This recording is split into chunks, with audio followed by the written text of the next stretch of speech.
Hello everyone, Priyadarshini here. Welcome to my channel Camoler.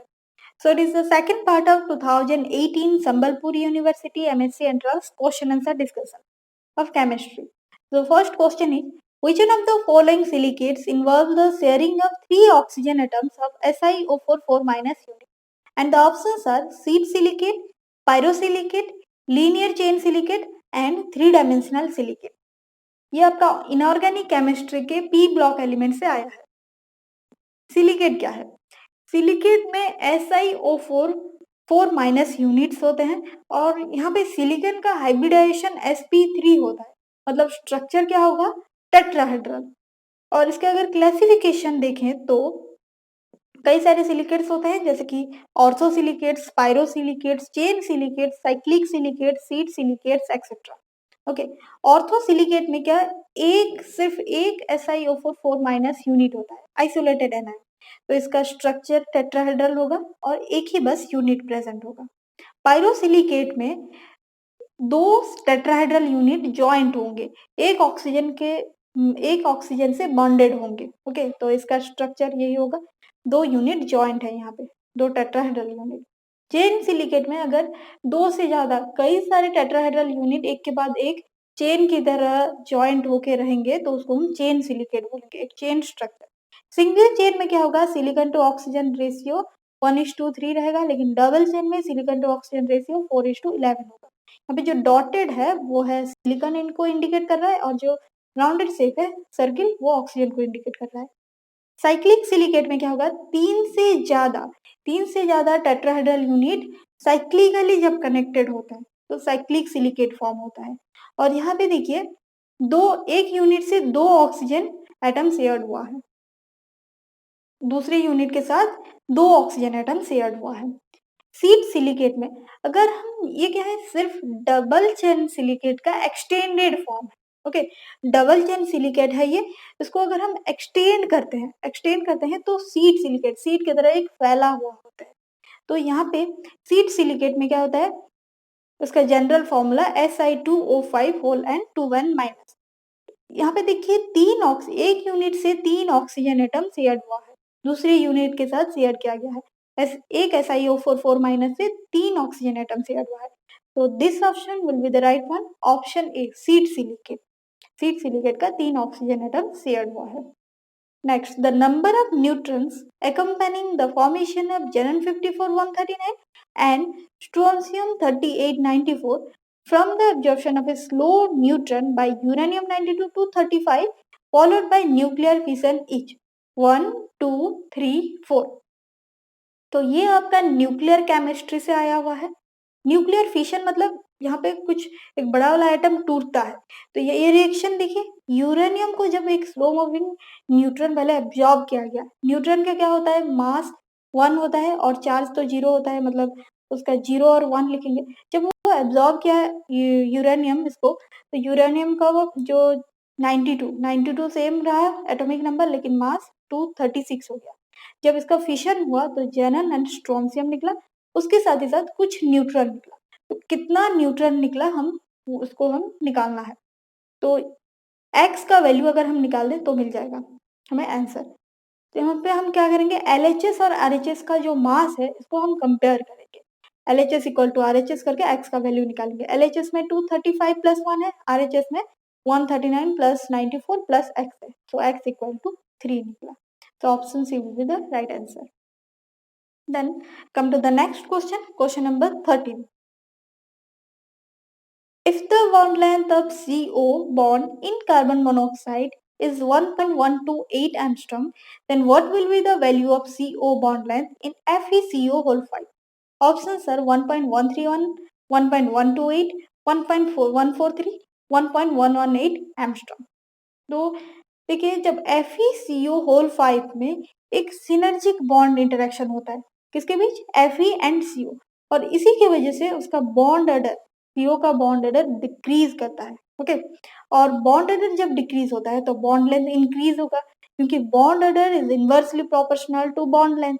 तो यहाँ पे देखिए ऑप्शन में ऑप्शन ए और ऑप्शन सी 1.128 से ज्यादा है, 1.131 and 1.143.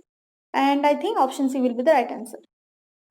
Question number 14. The brown ring complex compound is formulated as this complex. The oxidation state of iron is 3210. तो ये ब्राउन रिंग टेस्ट 2017 में भी आया हुआ था और अब देख सकते हैं क्वेश्चन। और ये टेस्ट ऑफ नाइट्रेट आयन के टेस्ट के लिए हम करते हैं।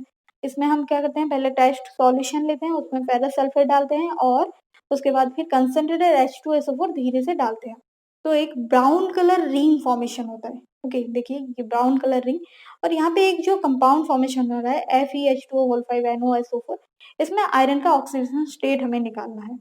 वाटर का चार्ज होता है 0 और NO है नाइट्रोसिल, वो भी चार्जलेस 0, और SO4 का तो -2, इसलिए X = 2। तो option B is the right answer. Both NiCN2- and NiCO4 are diamagnetic.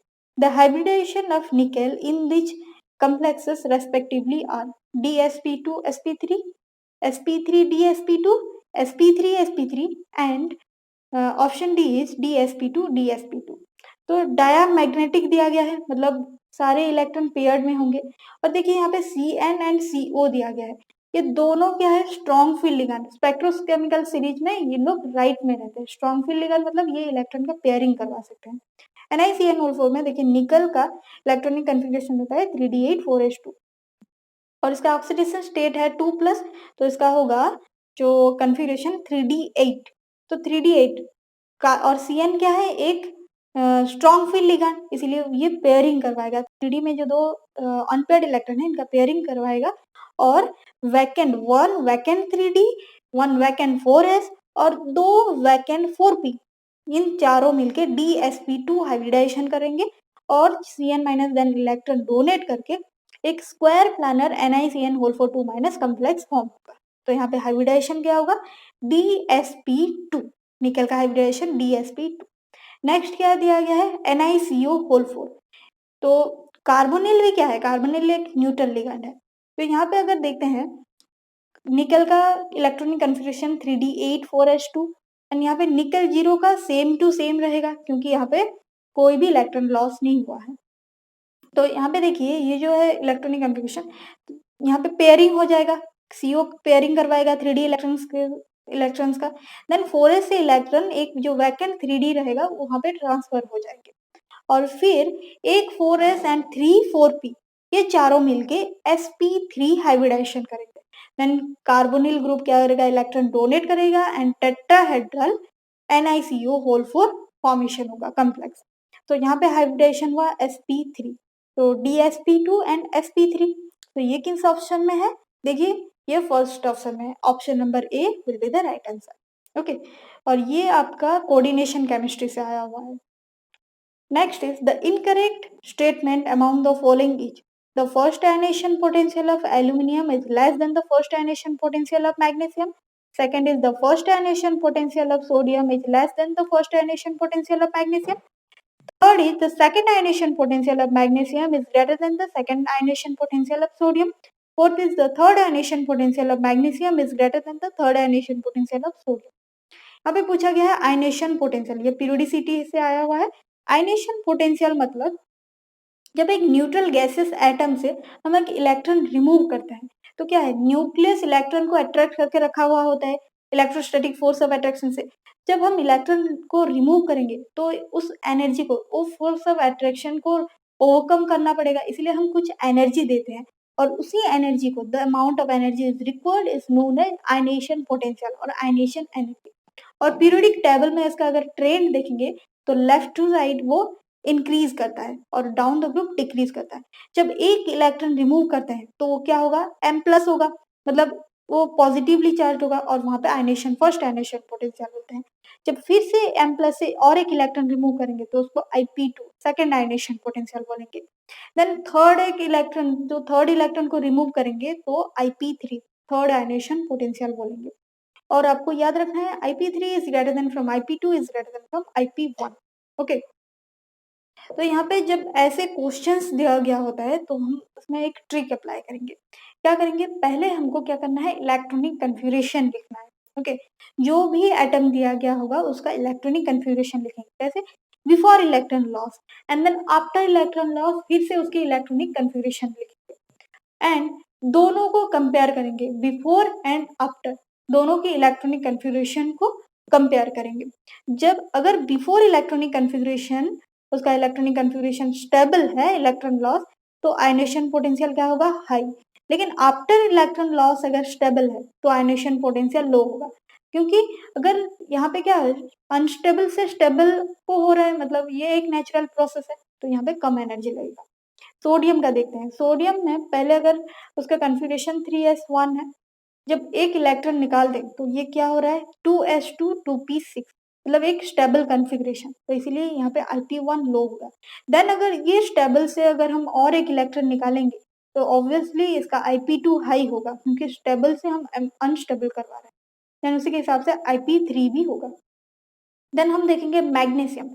Magnesium क्या है, मैग्नीशियम का अगर इलेक्ट्रॉनिक कन्फिग्रेशन न्यूट्रल स्टेट में देखेंगे तो क्या होता है 2s2 2p6 ये फुलफिल्ड है, देन 3s2 के बाद अगर 3s2 से एक इलेक्ट्रॉन निकाल दें तो ये हो जाएगा 3s1, IP1 में 3s1, देन IP2 देने के बाद ये क्या होगा 2s2 2p6, ये फुलफिल्ड कन्फिग्रेशन है, स्टेबल कन्फिग्रेशन, इसलिए लो IP2।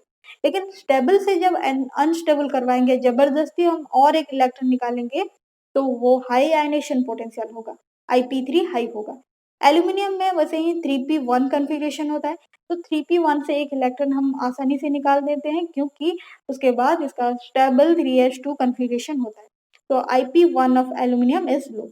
तो यहाँ पे जो ऑप्शंस दिया गया है, फर्स्ट ऑप्शन को हम देखते हैं। फर्स्ट ऑप्शन है IP1 of aluminium is less than from IP1 of magnesium. देखिए आप, इसका तो ऑब्वियस है, एल्यूमिनियम और सोडियम का IP1 कंपेयर करेंगे तो IP1 का सॉरी एल्यूमिनियम और मैग्नीशियम का कंपेयर करेंगे तो एल्यूमिनियम का कम है, तो this option is correct one. Okay, aluminium का कम है क्योंकि वो एक स्टेबल फुलफिल्ड कन्फिग्रेशन 3s2 का वो अटेंड कर रहा है, लेकिन मैग्नीशियम का कुछ ऐसा नहीं हो रहा है, इसलिए एल्यूमिनियम का कम होगा।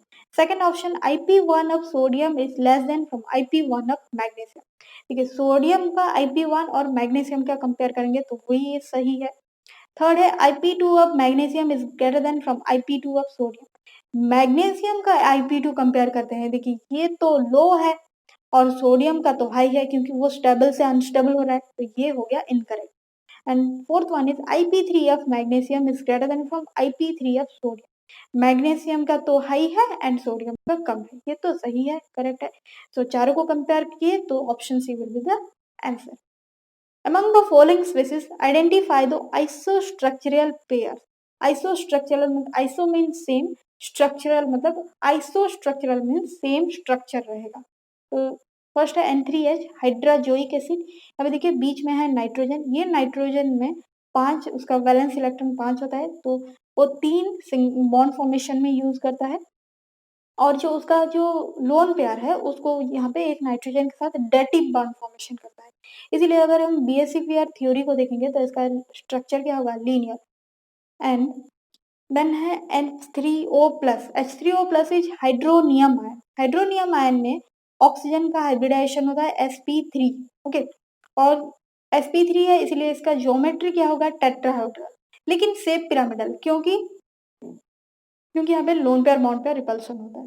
देन है NO3-। NO3- में अगेन नाइट्रोजन का अगर हम देखेंगे उसका हाइब्रिडाइजेशन होगा sp2, और यहाँ पे भी ये एक डेटिव बॉन्ड फॉर्मेशन किया है, इसलिए इसका स्ट्रक्चर होगा ट्राइगोनल प्लानर। NF3 में उसका हाइब्रिडाइजेशन होगा sp3, एंड BSc थ्योरी के हिसाब से देखेंगे तो इसका स्ट्रक्चर क्या हो जाएगा, पिरामिडल, यहाँ पे भी lone pair bond pair repulsion आता है। ओके, देन BF3 का क्या होगा, ट्राइगोनल प्लानर अगेन, क्योंकि यहाँ पे हाइब्रिडाइजेशन sp2। तो इन चारों को अगर कंपेयर करते हैं तो देखिए H3O+ एंड NF3 इन दोनों का स्ट्रक्चर सेम है, और NO3- और BF3 का सेम है।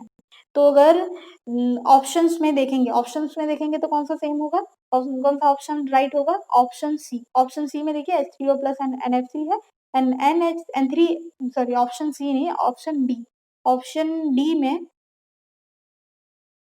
सॉरी ऑप्शन बी में, हाँ थोड़ा देख लेना।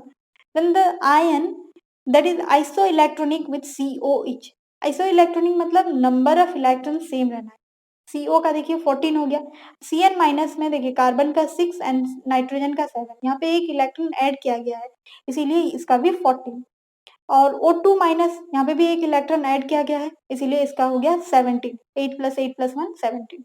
O2 प्लस में क्या गया है, प्लस मतलब एक इलेक्ट्रॉन माइनस किया गया, इसीलिए ये हो गया 15। N2 प्लस में क्या है, यहाँ पे भी एक इलेक्ट्रॉन रिमूव किया गया है, इसीलिए ये 13 हो गया। So option A will be the right answer, 14 है दोनों का, CO एंड Cn माइनस का 14 14। Which one of the following molecule is chiral? Chiral मतलब ऑप्टिकली एक्टिव और non super imposable mirror image form करेगा। तो ये जो कंपाउंड्स दिया गया है ए बी सी में, ये क्लास ऑफ कंपाउंड को बिलोंग करते हैं जिसको हम बोलते हैं क्यूमुलिन। क्यूमुलिन क्या है देखते हैं हम। क्यूमुलिन में क्या होता है, 3 से ज्यादा जब carbon adjacently 1 by 1 double bond से कनेक्टेड होता है, तो उस कंपाउंड को हम बोल सकते हैं क्यूमुलेटिव डबल बॉन्ड, और कंपाउंड को क्यूमुलिन बोल। ओके, और क्यूमुलिन का जो सबसे सिंपलेस्ट एग्जांपल है वो है एलिन। एलिन का फॉर्मूला होता है CH2 double bond C double bond CH2।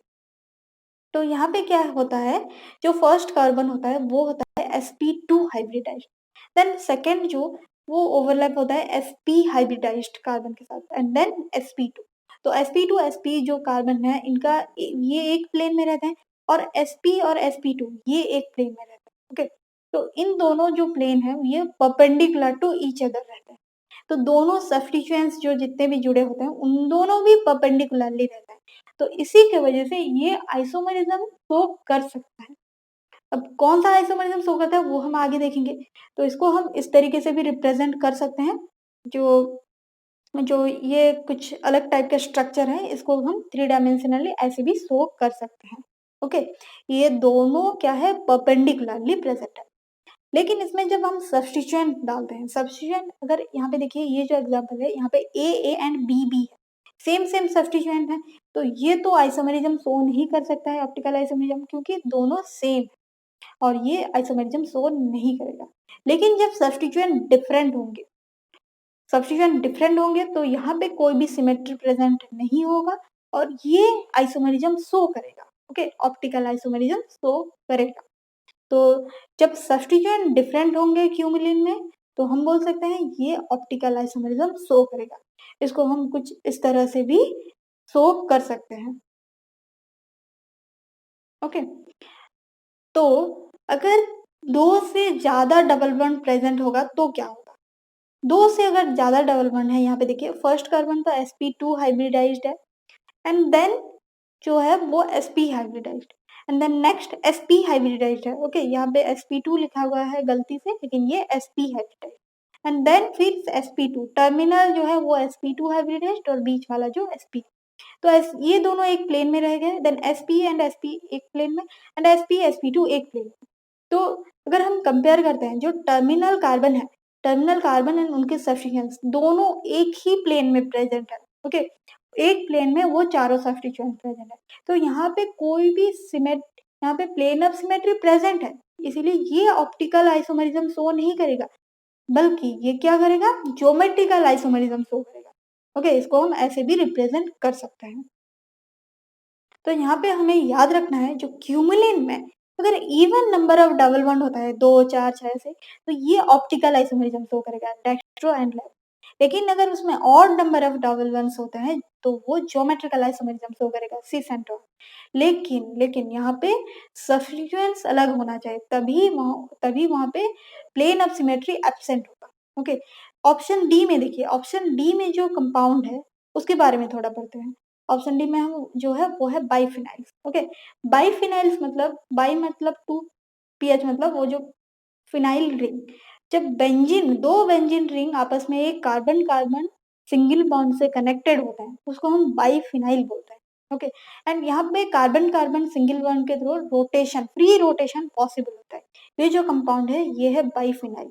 तो बाइफिनाइल में सिंगल बॉन्ड रोटेशन होता है, लेकिन जब एक ऑर्थो पोजीशन में बल्कि ग्रुप प्रेजेंट होता है तो उन लोग उस रोटेशन को हिंडर करते हैं, रेस्ट्रिक्ट करते हैं, और यहाँ पे ऑप्टिकल एक्टिविटी प्रेजेंट होने का चांसेस होता है। क्यों? क्योंकि इन दोनों परपेंडिकुलरली प्रेजेंट होते हैं और वहां पे ही फ्रीज होते हैं, परपेंडिकुलरली ही प्रेजेंट होते हैं और ये non super imposable mirror image form करते हैं। ओके, और इसीलिए ये ऑप्टिकल एक्टिविटी भी शो करते हैं, dextro and Lego. For example देखिए, ये ऐसे रहते हैं, परपेंडिकुलरली प्रेजेंट होते हैं, जैसे कि COH और NO2, ये दोनों एक बल्की ग्रुप है, जब वो पास पास में रहते हैं तो ये और सेम प्लेन में प्रेजेंट नहीं होता है, परपेंडिकुलरली प्रेजेंट होता है। जैसे कि अगर एक छोटे से, अगर बड़े बड़े बल्की ग्रुप दो ग्रुप रहेंगे तब भी वो ऑप्टिकली एक्टिव होगा, वो परपेंडिकुलरली प्रेजेंट होगा, लेकिन ग्रुप्स डिफरेंट होना चाहिए। ओके, इसके अलावा अगर कोई ग्रुप ना हो, ऐसे एक ब्रिजिंग कंपाउंड हो, ब्रिज भी अगर हो तो भी वो ऑप्टिकली एक्टिव होगा, क्योंकि यहाँ पे भी रोटेशन रेस्ट्रिक्टेड हो रहा है, इसीलिए ये भी ऑप्टिकली एक्टिव होगा। ओके, तो देखिए ऑप्शन डी में जो है यहाँ पे CL दोनों ग्रुप तो सेम है, मतलब यहाँ पे प्लेन ऑफ सिमेट्री प्रेजेंट है, इसीलिए ये कायरल नहीं होगा और ये ऑप्टिकली भी एक्टिव नहीं होगा। लेकिन अब देखते हैं ऑप्शन ए जो है वो तो ये क्यूमिलिन है, एलिन में, लेकिन यहाँ पे क्लोरीन क्लोरीन सेम है, सेम ग्रुप प्रेजेंट है, इसीलिए ऑप्टिकली इनएक्टिव। ऑप्शन बी जो क्यूमिलिन है, ये तो 3 है, ऑड नंबर है, ऑड नंबर डबल वन, मतलब ये तो ज्योमेट्रिकल आइसोमेरिज्म शो करेगा। अब ऑप्शन सी में देखिए CLH, एक तरफ CLH, एक दूसरे तरफ भी CLH, मतलब डिफरेंट डिफरेंट ग्रुप है, यहाँ पे प्लेन ऑफ सिमेट्री एब्सेंट है, तो ये कायरल होगा, non super imposable mirror formation करेगा और ऑप्टिकली एक्टिव होगा। Then the last question is the structure of 2S3R 2-amino 3-hydroxybutanoic acid। इसका स्ट्रक्चर पहले सिंपल स्ट्रक्चर बना लेते हैं, देन इसको एक हिट एंड ट्रायल मेथड से ट्राई करेंगे 2S and 3R बनाने के लिए। तो फर्स्ट हम लिखेंगे ऐसे पहले COH HCNH2, देन जो जो रिमेनिंग ग्रुप को हम CHOH CH3 करके लिख दिए। अब हम क्या करेंगे, उसका जो प्रायोरिटीज ऑर्डर डिसाइड करेंगे। तो हाइड्रोजन लेफ्ट साइड में रह गया, इसीलिए हम COH को फिक्स करेंगे और हाइड्रोजन को नीचे ले आएंगे, मतलब एक एक पोजीशन हम उसको रोटेट करेंगे। देन उसका फिर क्या करेंगे, प्रायोरिटीज ऑर्डर डिसाइड किए, तो ये क्या हो गया, क्लॉकवाइज रोटेट किया। क्लॉकवाइज रोटेट मतलब ये तो R कन्फिग्रेशन हुआ, लेकिन क्वेश्चन में क्या दिया गया है 2S, मतलब ये गलत हो गया। अब हम क्या करेंगे, 2S के लिए हम हाइड्रोजन और NH2 को पलटा देंगे, मतलब NH2 को लेफ्ट साइड में ले आएंगे और हाइड्रोजन को राइट साइड में ले आएंगे। ओके, ये लिखा गया। अब हम क्या करेंगे, फिर प्रायोरिटीज ऑर्डर को लिखे, प्रेफरेंस ऑर्डर को लिखे, हम 1 2 3 4 नंबरिंग करेंगे। नंबरिंग किए तो दिखा गया ये एंटी क्लॉकवाइज रोटेट कर रहा है, एंटी क्लॉकवाइज रोटेशन मतलब ये S कन्फिग्रेशन, तो ये हो गया सेकंड कार्बन में, ये हो गया। अब थर्ड कार्बन में देखिए, थर्ड कार्बन में वैसे ही हम ऑर्बिटली रख दिए, हाइड्रोजन को लेफ्ट और OH को राइट साइड पे। तो हाइड्रोजन लेफ्ट साइड है, इसीलिए इसको पहले नीचे लाना पड़ेगा, नीचे लाके फिर हम प्रेफरेंस ऑर्डर जब हम किए तो ये कुछ ऐसा स्ट्रक्चर निकला 1 2 3 4, तो ये R कन्फिग्रेशन निकला और क्वेश्चन में भी R दिया गया है, तो दोनों को मिला दे तो कन्फिग्रेशन होगा ये। तो option D will be the right answer, 2S3R यहाँ पे भी की है। तो ये था कुछ क्वेश्चन, और बहुत जल्द मैं फिर इसके नेक्स्ट पार्ट में कुछ और क्वेश्चंस को डिस्कस करूंगी। कुछ डाउट है तो कमेंट करके बताइए। Okay, thank you.